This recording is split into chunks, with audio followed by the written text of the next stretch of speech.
Content warning. The following will contain imagery and discussion on drug use, overdose, death, mental illness, and other potentially triggering subject matter. Viewer discretion is strongly advised. The views and opinions discussed on this panel do not necessarily reflect those of Recovery Unplugged. Welcome to Talksicology. Toxicology is a place where we talk about addiction, ways away from addiction, and ways of treating addiction, as well as the roads that lead to and from. With us today, we have Brooke Leonard Fossil and Forrest Sockwell. Brooke is a clinical therapist. She is a nationally certified counselor, an ERYT 500 yoga instructor, and Mayo Clinic certified health and wellness coach. Brooke lives in Sioux Falls, South Dakota. She offers both in-person and virtual visits. Forrest Sockwell is a managing partner at ALR Freedom in Prattville, Alabama. ALR Freedom is a men's sober living whose mission is to provide ethical, supportive, safe, and healthy recovery for men who desire freedom from chemical dependency. The environment will inspire meaningful recovery through daily activities which are current residents to their journey to healthy living. Thank you both for joining us. Thanks for having me. Thank you. We also have Joseph. I have a question. Oh, okay. Introduce me and then I'll ask my question. No. Joseph, what's your question? I'm Joseph. Hello. I have first, Forrest, I have a guess, but I would like to know what ALR stands for. It's Any Length Resources. Oh, so close. I was just thinking Any Length Recovery, but I like your style. And then Brooke, it's not really a question. It's more of a comment, welcome. And Mayo Clinic, very impressive. Yeah. That's really cool. And that you're nationally certified as well is, I'm sure that took some work. So yeah. Thank you very much. I like to jump right to the in-depth discussions, Oh, absolutely. That's okay. It's completely okay. So, Brooke, why don't you tell us a little bit about yourself? Sure. I have been working in the field of mental health for 12 years now, and I've been teaching yoga for about 20 years. I've always done work in expressive therapies has been sort of my niche market. So anything that involves just ways to access healing for the brain, just giving our mental capacities a break and even some really positive experiences, I work as a clinical therapist, so I'm full-time doing that and really love my work. Excellent. Forrest, tell us a little bit about yourself.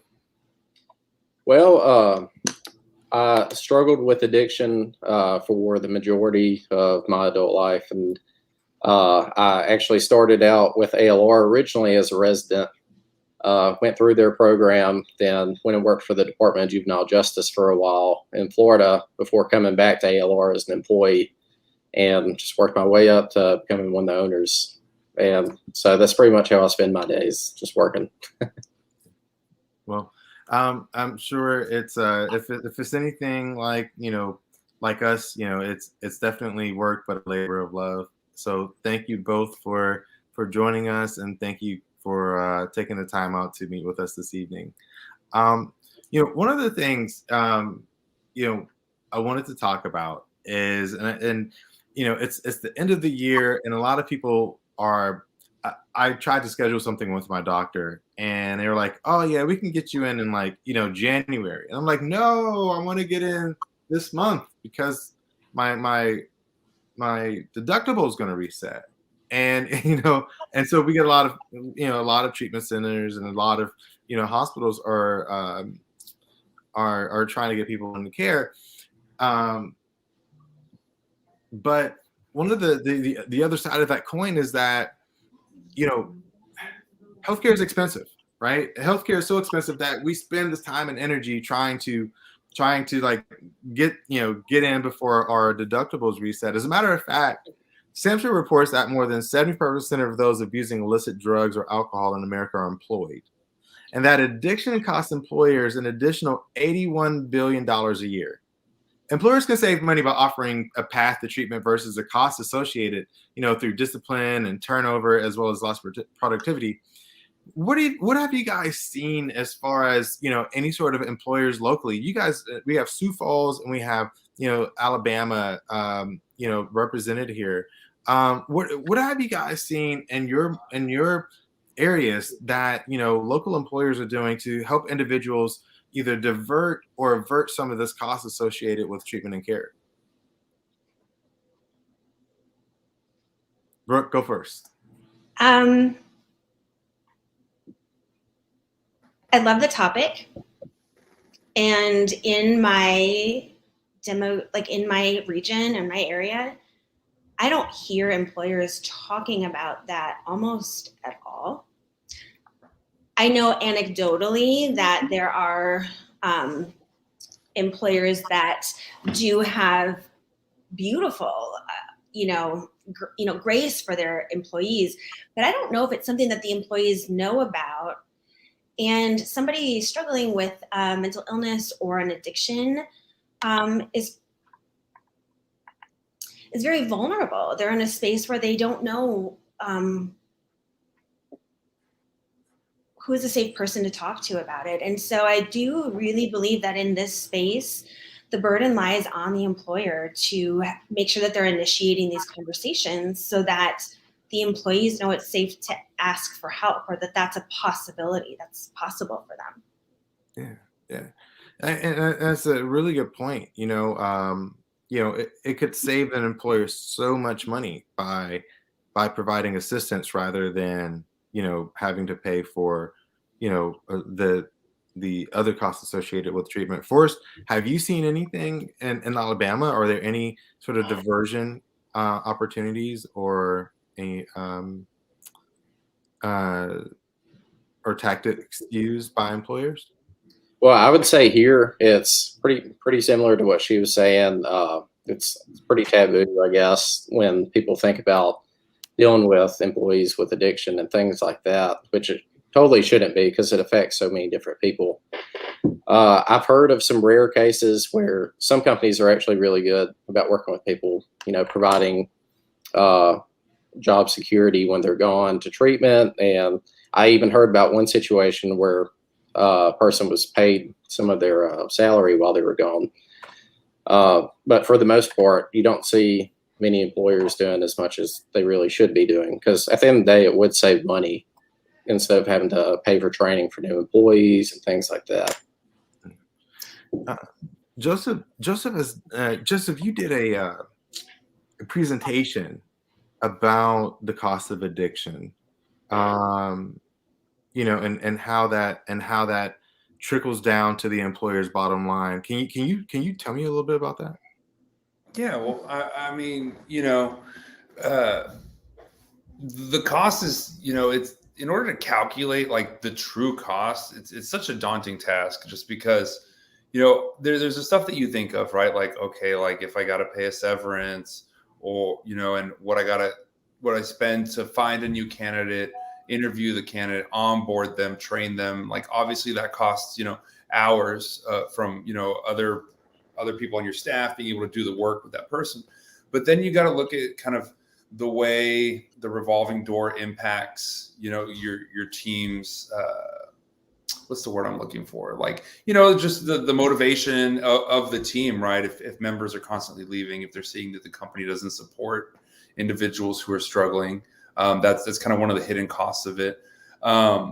And then just constantly having new employees, right? What I've seen with my staff, with my team here at Recovery Unplugged, is that the people that have been with me year over year do better year over year. And I think that a lot of times employers fail to realize that cost of constantly having a green team. And they also don't realize the value a lot of the time in, if you support an employee through a dark time, when they're struggling emotionally, mentally, when they're struggling with alcohol and drugs or whatever it may be, if you support them through that, hold true to your word and have their job waiting for them when they get back, what you get back is a better employee, a loyal employee, someone that's grateful, someone that's going to work hard for you because you took care of them through that challenging time, right? So I think there's a lot to think about when it comes to employers and their relationships with employees who have alcohol and drug problems. I agree. You know, one of the, I guess this probably could be looked at as a funnel, right? Or at least a pipeline of, there's the addiction, there's the employer, and then there is the decision of what happens once an addiction comes to light. Can that split happen earlier? And I guess I'm going to direct this question at Brooke. Brooke, could you give us some insight as to how employers or how companies could start that decision process earlier about addiction or I guess severance versus identifying addiction and then because let's say that someone has an addiction and a lot of times it's not until someone has a workplace accident or they show up inebriated do a lot of businesses then make that decision or say, hey, listen, I don't think this is working out, or hey, you need help. What are some things that a company can do leading up to that point before it gets to that point, or what should they be looking out for in their employees who may or may not be struggling with addiction?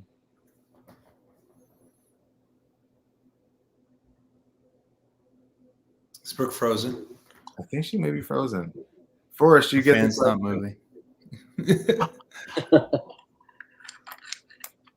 I mean, I would say the things that the employers should be looking out for would probably be just a slacking in quality of work and things like that, and tardiness, say showing up smelling like alcohol or anything like that. There's so many different ways or things that they can see to shed light on what could be possibly going on with them. And that's when they should be making the suggestions of what they think probably should be going on. Give them kind of a fair warning that we think something's going on. Gotcha. We got a really good comment here in the Facebook comment section, Kay. It says, we offered virtual mental health sessions at zero cost sharing to our employees.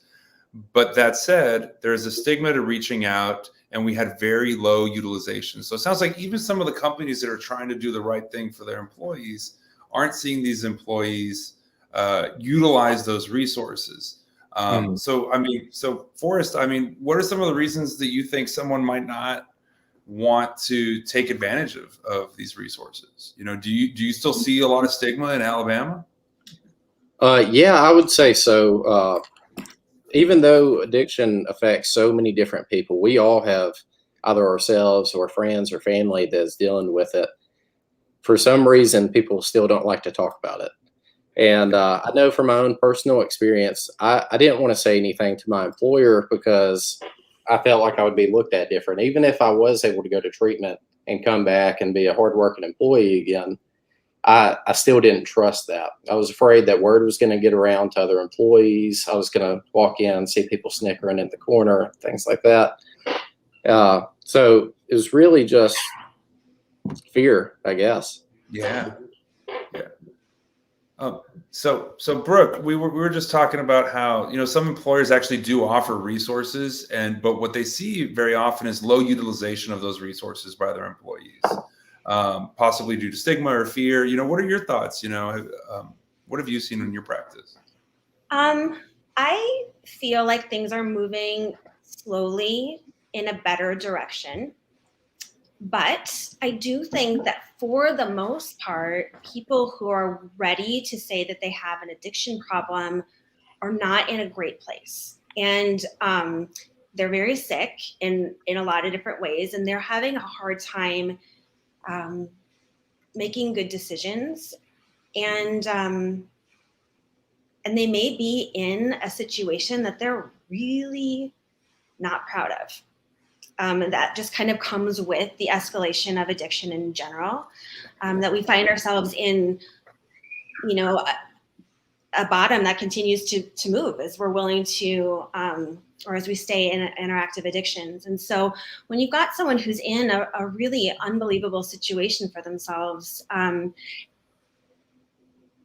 there's so much shame around that it's not in that time when I think we're able to sell our population, our people on recovery. I mean, this message probably needs to come across early and often, just like everything else kind of that we try to do as parents or in our lives, that we bring it up before it's a problem. We bring it up before someone's in crisis. And maybe we can save someone from a life space crisis, but also just letting them know that when they are in crisis, when they are in trouble, that that is the time that they can talk to us about that. That's what we're preparing them for. So there's got to be a culture of safety around that, and I think it needs to be communicated so often so that there's an opportunity to hear it when someone's receptive, you know. Absolutely. Great. So, so I think that begs the topic of employer empathy. Research strongly indicates that people who are employed while in treatment are significantly more likely to complete treatment than unemployed people. So helping employees maintain job security while in treatment is important. You guys, both Forrest and Brooke, you guys both have worked with individuals. Do you guys see a lot of your clients or individuals that go into inpatient as well as, even if it's just detox, able to keep their jobs while they're going through?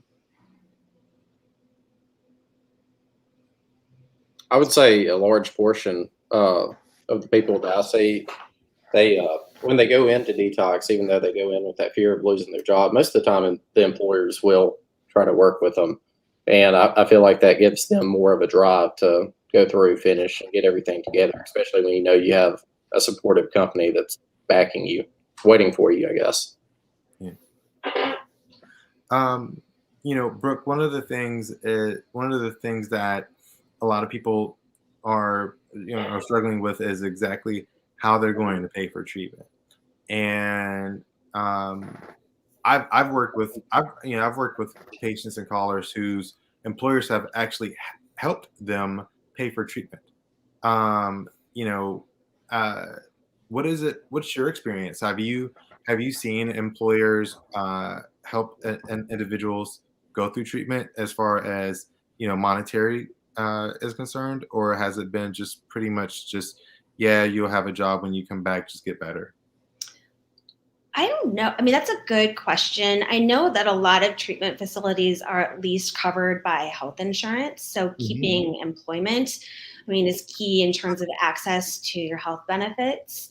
And I also think of the impact of addiction, active addiction, in as a liability for any employer.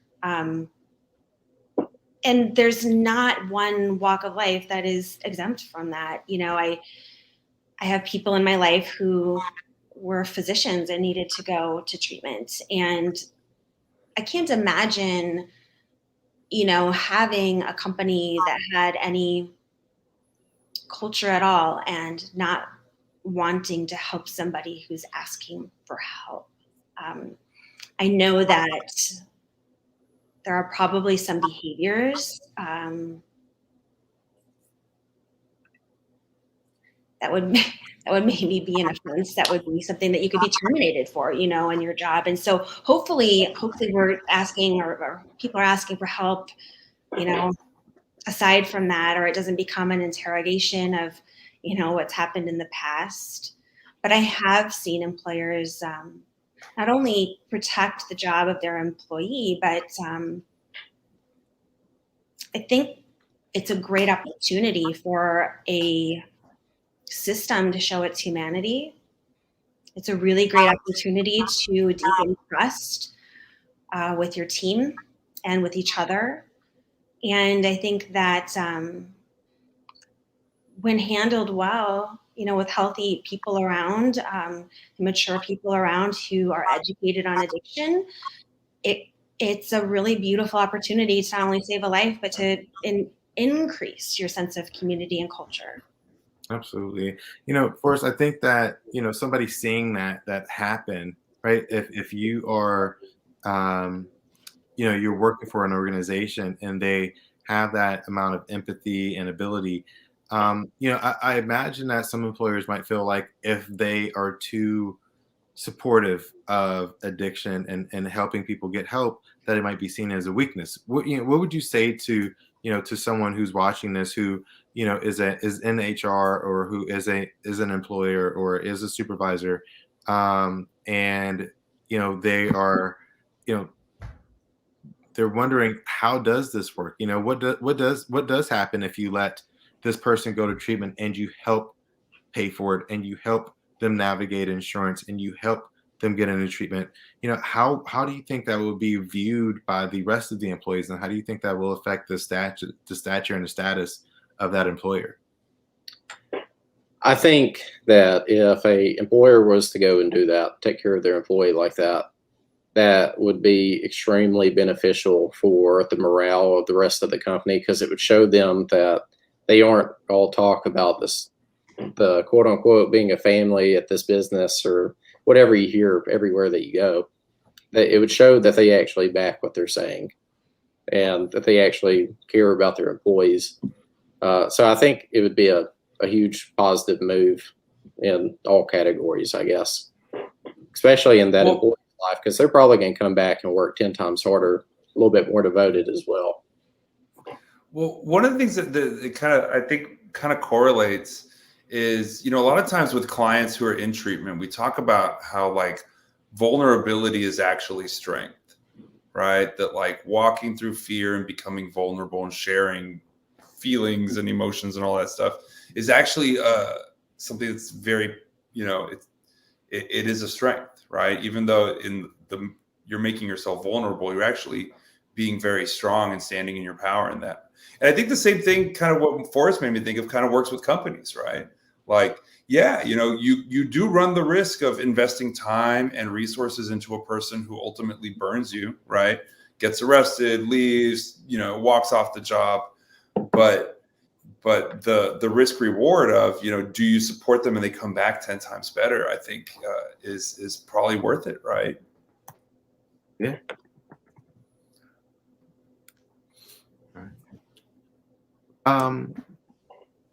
Getting that person back in, I don't know anyone who has not gone back to a job who wasn't grateful, right? And addiction is one of those things where it's hard to bifurcate, what was happening versus what is happening versus what will happen.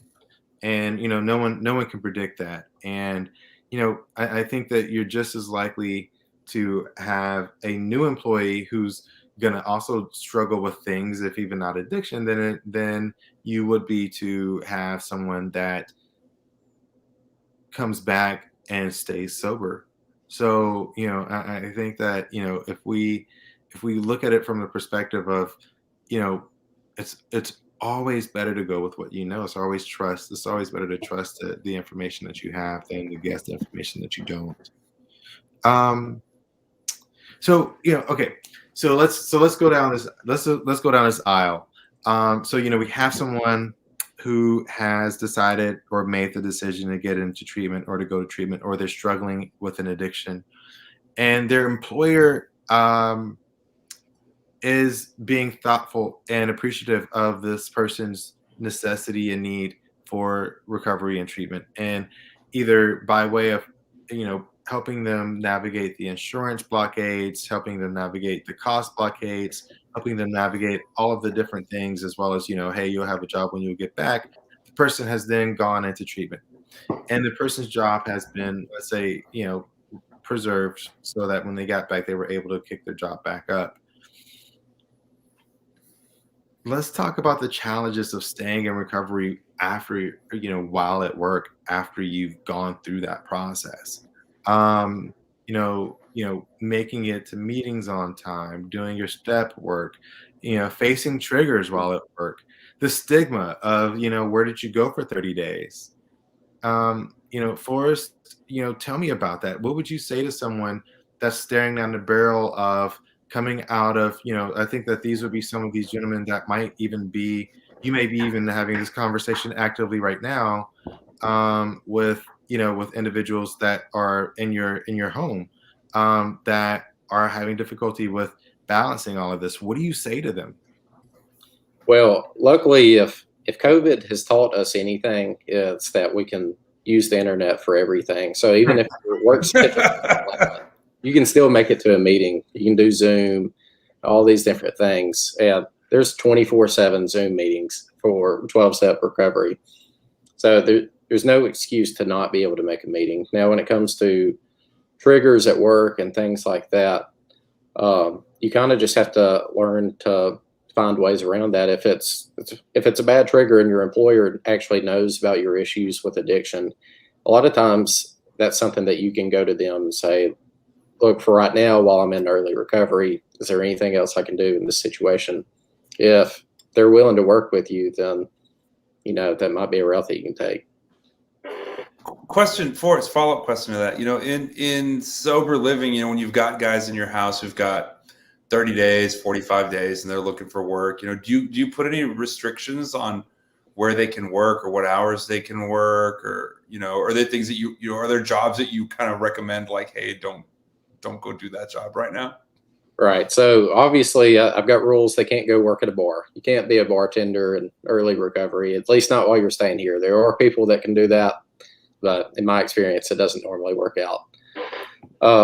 Now, as for time restrictions and things like that, I always highly suggest, don't work overnight jobs, because the facility that I'm at, we have groups during the daytime. So if you work overnight, you're going to be sleeping through every group. Don't work more than 35, 40 hours a week at first. We're affordable. You don't have to work 70 hours a week to be able to pay rent here. So we say just try to get a recovery job when you first get here. You might be waiting tables, working at a fast food place, something like that. You don't have to do these high stress jobs that are going to throw you into bad headspace. So that's just some of the suggestions I try to give people. Awesome. That's good stuff. Yeah. What about you, Brooke? The question is access to meetings, or I'm sorry. What do you tell people well, we kind of jumped around a little bit. What do you I'll tell talk people about whatever you want. who are new into recovery and trying to keep everything together? What are the do's and don'ts of fresh out of recovery? I think the do's and don'ts of fresh out of recovery, I wish lasted forever, because it is a time of prioritizing taking care of yourself and healing the relationship you have with yourself above all. It is can you imagine if we put that priority on our mental health and our needs all the time? We would just have such a wonderful relationship with ourselves that it would just, I have the feeling that the effects of that would be incredible. I think just taking care of yourself. I love the idea, Forrest, of like 35 hours a week. We're good with that. That's all right. We're good with not, you don't have to go all the way. You don't have to prove yourself right now.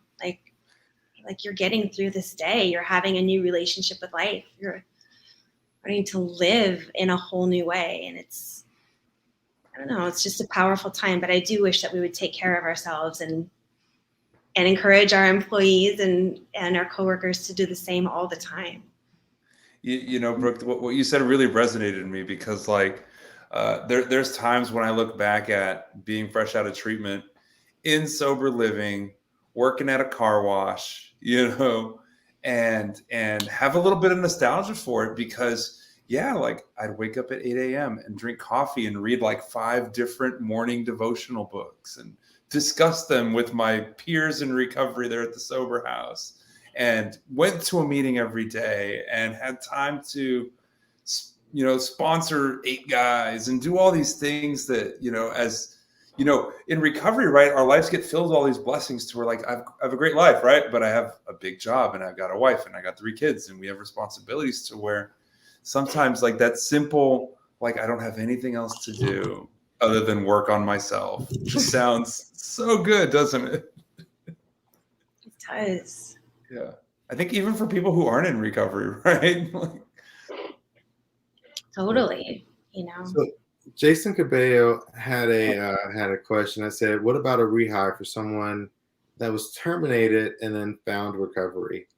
I think that, there are two edges on that sword. One is that, I love forgiveness and retribution. And forgiveness and retribution are beautiful and wonderful things. The only thing I would worry about would be, the potential triggers that would entail with, with a job that potentially had terminated you or that had let you go or whatever. So, just I don't know. What do you think, Joseph? Going back to somewhere that you were terminated from and requesting and asking for a job back. I mean, I see pros and cons to it, right? One of the most basic recovery tips that has been echoed in the 12-step rooms for decades is, you got to change people, places, and things, and especially in early recovery, I know locations can bring back very visceral emotional memories. Yeah. Could be triggering, right? And now I do believe that an individual can get to a point in their recovery where, you don't have to be on the watch for triggers all the time. But going back to an employer that you were bad enough to get fired from because of your alcohol and drug use immediately could be really bad, right? But on the flip side, it could also be a story of triumphant return, a phoenix rising from the ashes. The guy that got canned 6 months ago is back, and now he's the assistant manager or he's, kicking butt and hitting all his numbers and moving up in the ranks. So I think it's very case by case, but I believe that when individuals focus on themselves first, right, and prioritize their recovery and their own work, that there's very few things they cannot do. They can. There's a really famous book. It's blue. It's got 164 pages in it. That says, a man who's recovered can go anywhere and do anything that a normal man can. And I've always found that to be true. I like that. All right. So, takes it one step further, kind of in the same vein. Is my job causing me to use substances? Like, is my job a trigger? If you're an attorney, probably. Yeah, or a police officer, or a nurse, or a doctor. Forrest, what would be some how would you answer that question to someone that comes to you and say, hey, how do I know if my job is a trigger? Well, I'd say that would be a hard one, because initially I want to say, like, it is what you make it, but that's not always the case. If you have a job where you're constantly exposed to stress or substances of some kind, say if you work in the food industry, a lot of kitchens, you find, drugs and alcohol in the back and things like that. So that could be a case, and that would be a situation where, you lay out like the different ideas of, what could potentially be a trigger, and let them decide for themselves. Okay, maybe I do have an issue with that. Maybe I do have an issue with this. So that's probably the route I would go with it. What about you, Brooke? How does what if somebody came to you and said, hey, I think my job might be a trigger. How do I know? I think any job could be a trigger. But I believe that it's more about the climate of the workplace, because we all know that there are individuals in recovery, probably working everywhere. What Sam Malone from Cheers, right? It's just fictional, but I think that any job that throws your life into chaos is probably a trigger for all kinds of maladaptive behaviors. So I think as a culture in this country, we're moving away from that. In fact, there's a big statement being made right now about that in general. So I'm hopeful that people just have lives that are a little more manageable in general. But I could see having a job where like your humanity is not embraced. That would be a trigger no matter where it is. Yeah. And I honestly think that, you know, if someone were to come to me and ask me, you know, is my job causing me to use substances, or is my job a trigger? I'd go as far as to say, if you're asking that question, it probably is, or you don't understand what a trigger is. And let's go and discuss what a trigger is, and what are your known triggers? What do you know that triggers you? When you guys have had those individuals that have come into your offices or come to you and said, "Hey, I have these active triggers, and I want to go and work, or I have a skill set that places me in a very high stress situation. What am I doing, or what do I do then? You know, how do you navigate the waters with someone who is certainly going into a high stress environment? So, like, for instance, Forrest, you said, you know, no one going to work and, you know, who's new in recovery at a bar. But let's say that someone, you know, is leaving your program. They've been clean for, you know, 3 months, and their father owns a distillery or a winery, and he's going to go work for his dad. Or Brooke, you know, what would you say to someone who, you know, who is they're a nurse, and they were diverting meds, and they're going back to nursing after their recovery? What do you say to those individuals, and how would you steer them in the right direction? Forrest, go first. I would sit down with them and talk about all the, you know, all the tools that you gain in working a recovery program that could help you potentially go back to that line of work. I've seen plenty of people that have ended up going back to jobs where they serve alcohol. I've also worked with medical professionals and things like that are able to give medication now, who used to not be able to do that. So the big thing is just knowing what you've been taught and actually implementing that into your day-to-day life, but also knowing if you're ready for that step. Because a lot of people, I know myself included in early recovery, I thought I was early for some things a lot earlier than I actually was.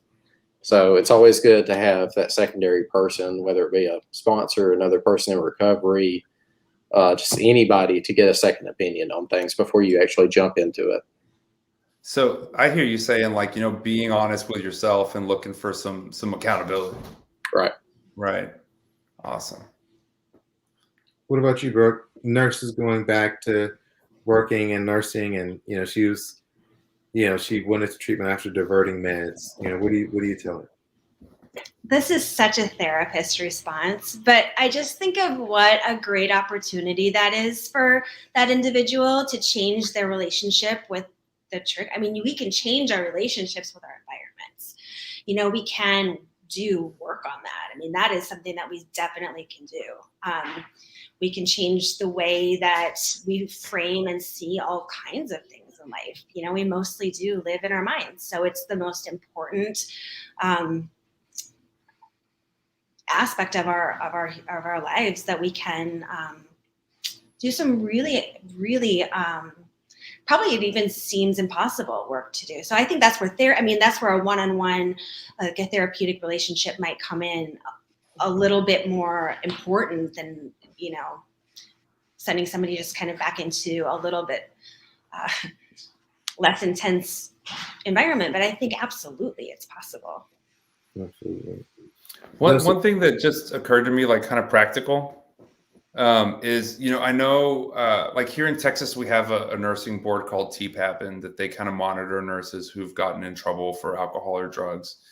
And one thing that often they'll put on nurses who have a history of diverting pills is they'll have to work in an environment where narcotics are not prescribed or are very rarely prescribed.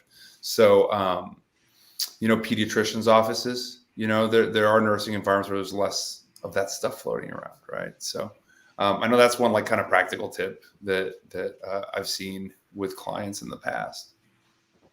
Good. All right. So the benefits of treatment and recovery for employees and employers is this. Independent EAPs can absolutely help individuals get into care before an accident happens, before it costs a life, before it costs a lawsuit, before it costs the company something they made.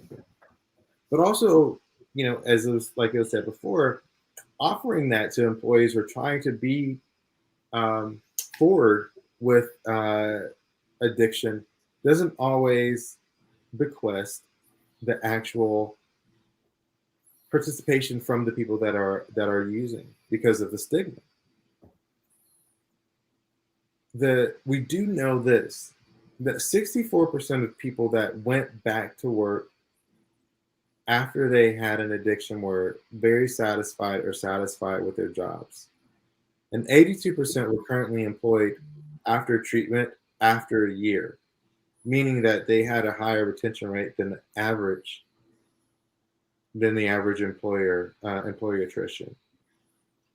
The big question I'm going to put out here before we go and wrap this up is, and Brooke and Forrest and Joseph, I'm going to give you all opportunities to answer this, is do employees in recovery make better employees? Brooke, go.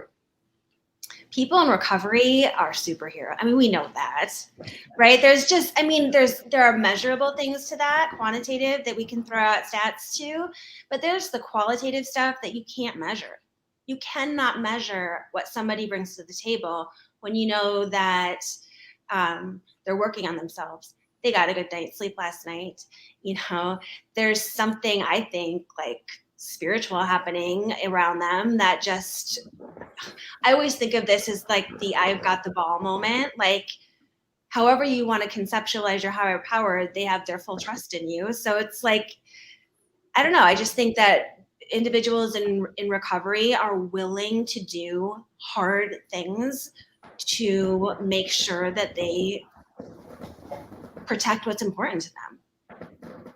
So yes, people in recovery, every day, all day. Without a doubt. What about you, Forrest?